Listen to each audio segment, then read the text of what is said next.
Salve guitar community. Today's lesson is about scales, diatonic scales, and I do not want to get into the theory part of it too much because I think there's other resources that you can go and check for that. I plan to do a little music theory videos in the future, but for now I'll be showing you the G major scale, and we're going to discuss about how you should practice this scale, what notes should you be aware for this scale, and so on. Also, I'm going to make the PDF version of the chart that I post on this video available on my website for those that want to practice using this chart. This chart's been used. You're going to find other versions of the same chart. This is just the one that I made myself, if you want to use that one. Okay, so with no further ado, let's go on the guitar journey together. So let's begin by talking about the function of a major scale, or the function of any scale. Is it to solo over a chord progression for you to be able to jam, for you to be more situated with the key? Yes, all of the above, but do not think that a scale itself will give you all the tools to walk into a jam section and solo. I had a teacher during grad school, Dr. Lascelles, who said that a scale is nothing more than an alphabet. And with that, he asked the following question: can you read just knowing the letters in the alphabet, or do you have to understand what they mean when they put them together? So that's what I'm going to try to do with one skill that we're going to learn after we learn the scale. So next video is going to be the scale. So here we have a version of the G major scale, and it's in the first mode, so it's the Ionian G major scale, if you wish. We're going to be playing in 2 octaves, so I'm going to play at the speed of no mistakes. Okay, so here we go.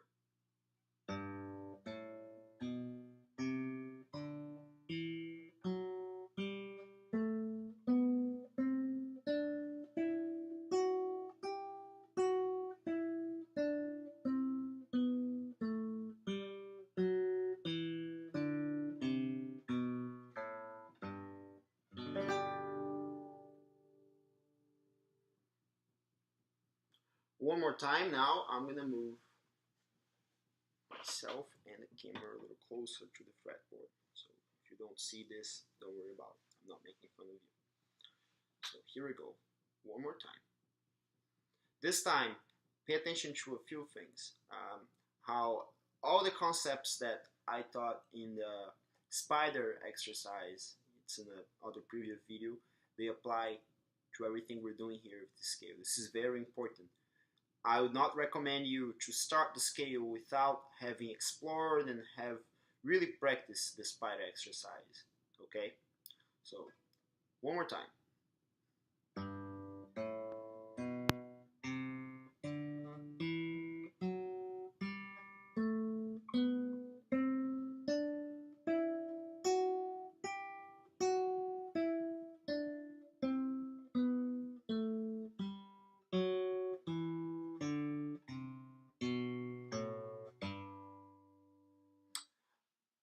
Notice the few things.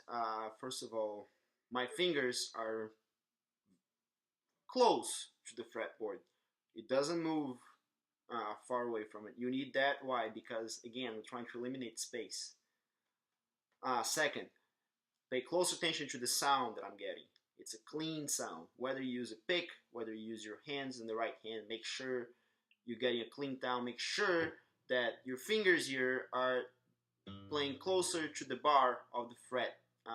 It's not about necessarily strength. Yes, at first your fingers are getting used to this, but it's not necessarily about strength. One more time. It's about the way you position. The more you use your fingertips, the better.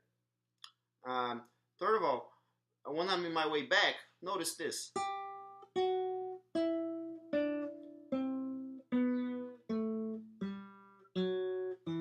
Simply what I'm doing is, this is something else that I learned from Dr. Lascelles. That's in the way back, I can position all the fingerings before I even play. So here am I in the 3rd string, and I'm about to move to the 4th string. So before I even move, I can put all the fingers that I have to play down here. Once more, I'm going to move everything up.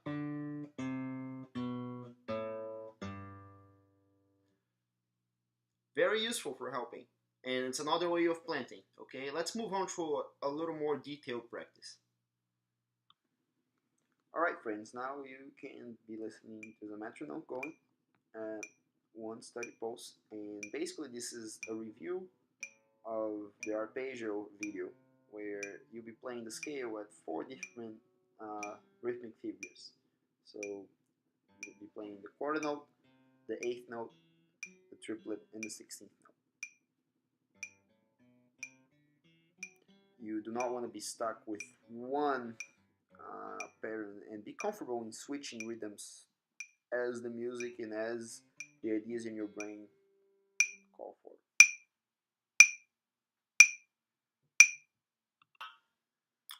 Alright, so remember when I said in the introduction that the scales are important, but they're nothing more than just an alphabet, and you gotta start putting some letters together to make it work.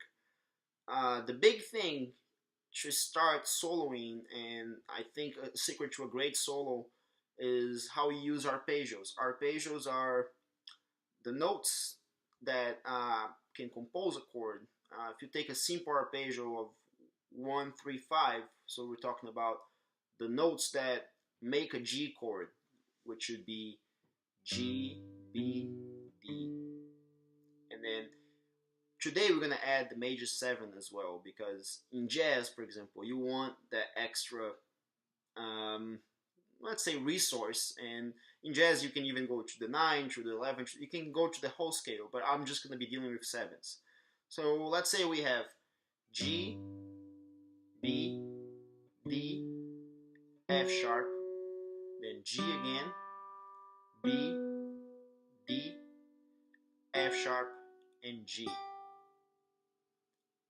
What I would like to say is I'm not the greatest soloist on earth, and it's not even my specialty, but I do think that if you stay within the arpeggios to begin with and memorize the arpeggios for each chord, for each key, this will go a long ways, and this can really start helping you give shape to your musical ideas and to solos, and to really get a good sound, because you want to go out there and when you jam or you're playing with your band, and you want to be able to sound good. And just playing random notes from the G major scale, if you're playing the key of G, not always will get you the results that you're expecting. So again, using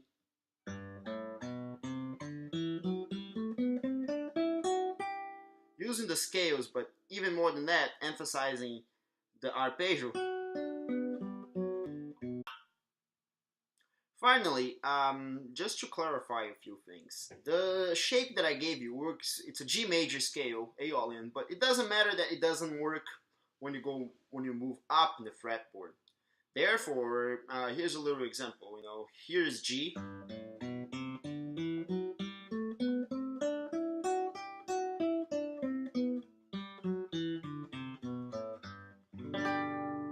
Now, if I move on a whole step to A and use the same shape that's listed over here, you should get an A major scale.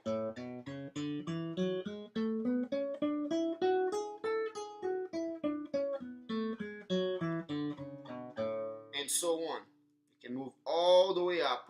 Those of you that play electric guitar, you have a longer neck with more frets. Hey, go nuts, okay? This is actually good when you first start learning the shape to go all the way down to the fretboard and then all the way back. That's usually something that I like to do with practicing, to help memorize the shape and even get your fingers more familiar in the smaller frets as it moves up on the instrument, okay? Well, thank you, guitar community, for watching this video. And my students, I do hope that you watch this and then you study, and if you have any questions, you know the drill. You can always ask me during lesson, shoot me an email, sometimes even a text message. My schedule's a little crazy, but I promise that I'll get back to you. Like we discussed, scales are a great tool, a great way to start soloing, but do not, this is my advice to you, do not move on to the scale before you have explored the spider if you're a beginner student. I think before you're trying to embrace the whole world, embrace the technique. Learn how to apply your fingers to the fretboard and how they should behave to the scale. Because then when you get the scale and you start working on the scale, if you really worked during the spider, you're going to be ready. I guarantee you, okay? If you have any questions, please do not hesitate to contact me or check my website. Again, stay flame. It's getting cold out there, and ciao.